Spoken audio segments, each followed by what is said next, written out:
Le PDG d'Ethiopian Airlines a déclaré que sa compagnie faisait toujours confiance à Boeing après le crash du 10 mars dernier qui a fait 157 morts.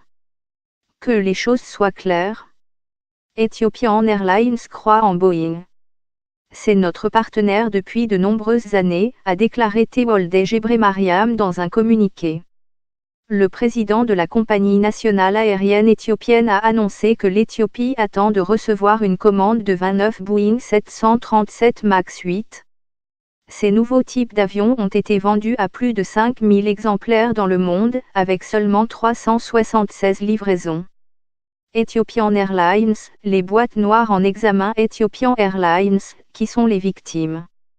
Ethiopian Airlines, 6 mois pour identifier les victimes selon le PDG d'Ethiopian Airlines. Malgré la tragédie, Boeing et Ethiopian Airlines continueront d'être liés à l'avenir. Il a aussi annoncé qu'une enquête internationale sera menée pour découvrir l'anomalie en cause lors du crash du vol 302. Monsieur Gebremariam a rejeté les allégations des médias américains selon lesquelles le pilote de l'avion n'avait pas été formé pour piloter le Boeing 737 MAX 8. Nous sommes la seule compagnie aérienne en Afrique, parmi les rares au monde, à posséder le simulateur de vol complet B-737 MAX, a-t-il répliqué. Selon le PDG d'Ethiopian Airlines, contrairement à ce que disent les médias, les pilotes d'Ethiopian Airlines ont été formés sur tous les simulateurs appropriés.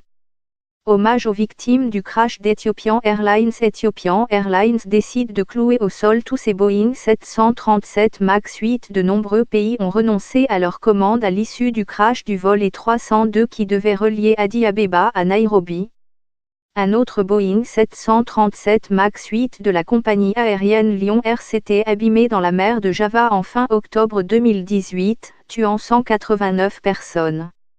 L'analyse des boîtes noires de l'appareil a fait dire à la ministre éthiopienne des Transports qu'il y a des similarités claires dans les deux accidents. Un dysfonctionnement du système de stabilisation en vol destiné à éviter un décrochage de l'avion, DIMAA, serait à l'origine des deux crashs.